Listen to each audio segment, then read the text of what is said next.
Who you playing with, boy? You gonna put that on your next scene? I mean, on your next Let's go. If you on your go, podcast. But Kelly still suggests he wanted to meet up with them. you say a week, man. I'm trying to pull up. A few moments later. Have confirmed the bodies of 3 missing rap artists have been found. The rappers went missing since a concert in Detroit they were supposed to play got canceled nearly 2 weeks ago. Armani Kelly, 38, Montoya Givens, 31, and Dante Wicker, 31, are rappers who were slated to perform at Lounge 31 on 7 Mile near Gratiot on January 21st, but that event was canceled. Now, Yo, YouTube, what's going on? Trey back again to hit y'all another video. Hope y'all are having a very great day. Hope y'all are having a very great week also. My day is going absolutely marvelous. Big shout out to all the channel members, all subscribers of the Trey King Show family. And much love to each and every last one of you all. And you all, we have a story out of Michigan by way of Detroit.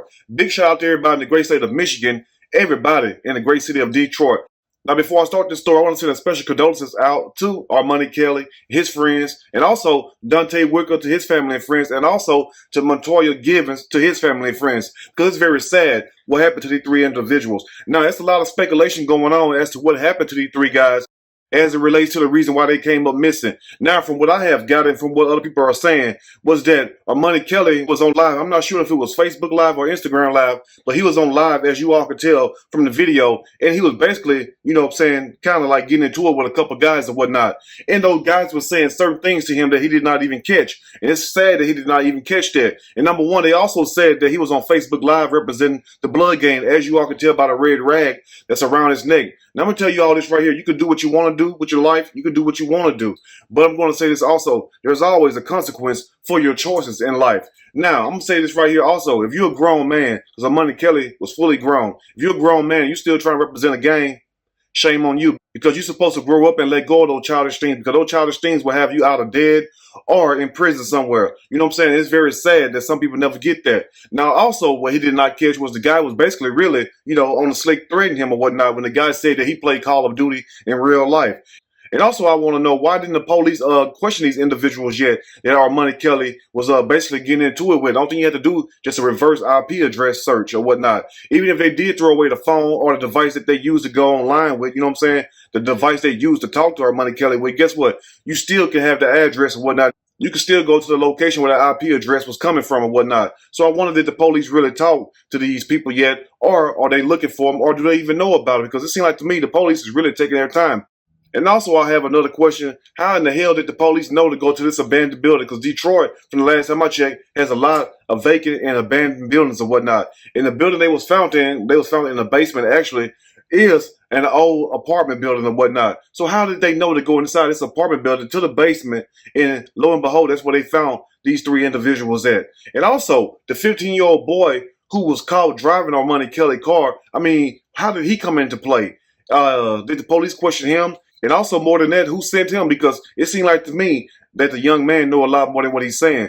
But I'm going to tell you this right here, is that you should never argue with anybody online. Now, to give you a further backdrop on Montoya Givens was one of the guys that was accused of robbing, yes, Pastor Marvin Winans back in 2012. Pastor had come here to this gas station, the Citgo. He was in an Infiniti vehicle. He'd come inside, possibly into the convenience store at the gas station. He was then approached by a couple of men, we believe, maybe more than that. He was roughed up. Well, Pastor Marvin Winans was beat up and roughed for his watch and also for his vehicle. Now, some people were trying to say that Pastor Marvin Winans had something to do with this, but I'm going to go online for the record and say that I doubt very seriously if a man of God, if Pastor Marvin Winans had anything to do with this. It seemed like to me that this was just some street stuff, there's some thug stuff that was really basically going on. It seemed like to me also that it's leading more toward the people that Armani Kelly was arguing with. And now for the 3rd victim that was found deceased inside the abandoned building along with Armani Kelly and also Montoya Givens, Dante Wicker, I did not hear anything bad about this man. Basically, everything I heard about Dante Wicker is that he was a good man. And it's sad that, you know what I'm saying, you know, we hang with the wrong people sometimes and we get caught up with their mess and whatnot. But also, back to Armani Kelly. Now, I don't know what make people get online and just, you know, what we call bar fighting. That's what we call it down south, especially in Texas. You know, and one thing about me, I'm not going to bar fight with nobody. True enough, you might not like what I say. You know what? You don't like it, turn the channel. But one thing I'm not going to do is sit up here and go back and forth with another man. I don't even do that in person. You know what I'm saying? Because I understand what men do. You know what I'm saying? So it's basically like this with me. If you have a problem with what I'm saying, guess what? Don't listen to me. If I have a problem with what you're saying, I'm not going to listen to you. Anything else, you already know. And that's not to sound bad or anything, but I feel like this is that, don't say things unless you mean it. And trust me, everything I say, I mean it and I stand on it, no matter what it comes with, the good or the bad. But at the same time, Money Kelly was pretty much green to the whole situation. I realized he was talking to the ops the whole time. You know what I'm saying? And it's very sad that he did not even see this. But anyway, we'll break the rest down as I read a snippet from this story. I'm going to read a quick snippet from this story, and I am going to give my opinion, all of it.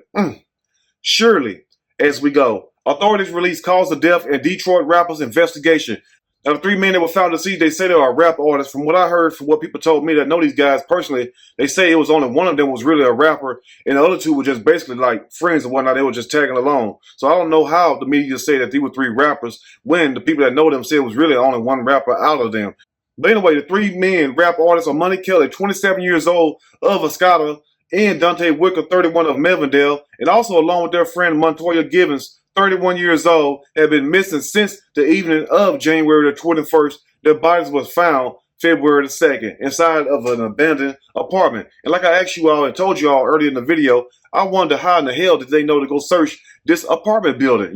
When you have thousands upon thousands of vacant houses and buildings inside the city of Detroit. And for my people who stay in Detroit, you all know exactly what I'm talking about. So how did the people know to go search this building or whatnot? That's what I want to know. Can somebody please answer that for me? Anyway, let's continue. Now, Money Kelly, whose stage name as a rapper was known as Marley Whoop, and Wicker, known as B12, were set to perform hip-hop sets at the Eastside Detroit Club Lounge 31 on January the 21st. And a lot of people were basically saying that this was a whole setup or whatnot because these guys really wasn't like they were just big-time rappers or whatnot. It's not like they was really Trick or Eminem or somebody. You know what I'm saying? Where you're going to have people to come out and see you, and from what I heard also, the video that they have on social media, it basically probably only had around that time like 1,000 some views. So why sit up here and go perform at a club or whatnot? And also, who booked the performance? Was it Money Kelly? Was it Montoya Givens? Who booked this show at the club? And also, how suspicious it is for the club to sit up here and say the reason why the show was canceled because of technical failure. Now, to me, that sounds very suspect, and that's the thing I'll be trying to drive home to you all, is that, when you have all these different circumstances, these different conclusions and whatnot, there lies the truth right there. That's what you're supposed to look at. So it seemed like to me that Money Kelly and also Dante Wicker was going to perform, and Montoya Givens was basically just a tag along. He was like just a friend, just there to offer support or whatnot. Now, let's backtrack for a second. They say the duo was set to perform at Detroit Club Lounge 31 on January the 21st. Givens, whose nickname was Juke, was set to just tag along to offer support or whatnot. And he happened to go by the name Montoya Givens. That's who they're talking about. Now, what's very suspect was that they say that their performances, however, were canceled because of technical failures with the club DJ equipment. And then their family stopped hearing from them a little bit right after. So it seemed like to me that they was led there by whether it was the guys or Money Kelly were talking to over the internet or whoever booked this performance. And that's why I asked you all who booked the performance, because it seemed to me that the person booking the performance played a part in this also. Now, the person that booked the performance, was it Money Kelly or was it Dante Wicker or was it an outside source? Because it seemed to me that if you're supposed to go to a club and perform and whatnot, you will have somebody go to the club and make sure everything is set in order. So when you get there, you don't have to worry about setting your equipment up or whatnot. Because it seemed to me that whoever booked the performance would go to the club and make sure everything is in order or whatnot. So that way, when the artists get there, they don't have to worry about searching and trying to piece together everything, what is mic equipment or what is, like they say, in this case, equipment failure or whatnot. You will have everything up and running. So somebody clearly dropped the ball in this whole situation. Anyway, let's close up. Now, their bodies were found by Detroit police nearly 2 weeks later, buried under debris in the basement of an abandoned, rat-infested Highland Park apartment building. A sad situation right there. Now, also, I was wondering, was they dead before they got to the apartment building, or was they forced inside the apartment building, and ultimately, that's when they were shot to death at? That's a good question right there. Because it seemed like to me, most likely, that they were set up to go to the club, and then upon them going to the club, that's where they were led away from the club. That's why they cell phones was pinging off at different locations. And also, they said their cell phones were turned off around the same time. So they was together, most likely, because they was found inside the apartment building together, deceased or whatnot. So it seemed to me that whoever led them to the club was the one behind this whole ordeal. Now, this is what the police had to say in closing. They say this was not a random incident. The investigation is continuing and detectives are making progress, and we believe that we have determined a motive. I wish they would share that motive with the rest of us so we all would know. And I'm going to ask you all in closing, what do you think the motive was? Do you think the motive was because of Money Kelly getting into it with these guys online? Or was it something that Money Kelly did in the past? Or was it something Montoya Givens did in the past? And for as Dante Wicker, like I told y'all in the beginning of the video, I did not hear anything negative about this man. Everything I heard about Dante Wicker was good, you know what I'm saying? And no offense to nobody else. But I'm going to tell you this right here, you know what I'm saying? If somebody wants you to meet up with them online that you don't know, don't do it. You know what I'm saying? People ask me all the time, Trey, you want to meet up and all this? I'll be like, nope, I'm not meeting up with nobody. You know what I'm saying? Because I don't know you. And really, you don't know me also just from seeing me on YouTube. So that goes both ways. But I'm going to leave you all with this also. Watch what you say online because guess what? It just may come back to haunt you. And don't say things that you do not mean. And also, be very careful of the company you keep because the company you keep can get you caught up in a lot of mess, as in the case of this story right here. But anyway, as more info come out, I will keep you all updated. And also, if there's anything I may have missed or misinformed, which is not my true intent, please let me know in the comment section or you can email me and we can talk about it more there. If you like the video, push that like button. If you like the video, subscribe to the channel and become a channel member. Also, share the video with your family and friends. Till next time, you all stay blessed and have a great weekend. And I will see you all soon on the next Trey King Show. And guess what? I'm out.